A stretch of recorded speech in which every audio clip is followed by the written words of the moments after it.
বাংলাদেশের সাংসদ খুনে নয়া মোড়, সিআইডির হাতে গ্রেফতার হলো মুম্বাইয়ের এক কসাই। জানা গেছে ধৃতের নাম জিহাদ, বয়স 24। মুম্বাই থেকে এই কসাইকে খুনের জন্য কলকাতায় আনা হয়। গত 2.5 মাস ধরে সে নিউ টাউনে একটি ফ্ল্যাটে থাকছিল বলে জানা গেছে। আমেরিকা প্রবাসী আখতারুজ্জামানের নির্দেশে এই খুনের অভিযোগ স্বীকার করেছে অভিযুক্ত।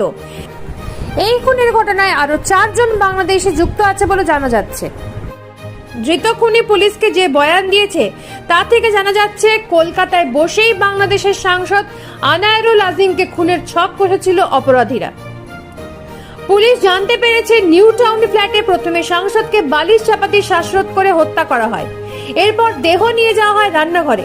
সেখানে ওই কসাই ধারালো অস্ত্র দিয়ে দেহ কোপানোর পর দেহ থেকে চামড়া ছাড়িয়ে তারপর দেহ টুকরো টুকরো করে 2টি ব্যাগে ভরে 3 দিন ধরে দেহাংশ পাচার করে অপরাধীরা।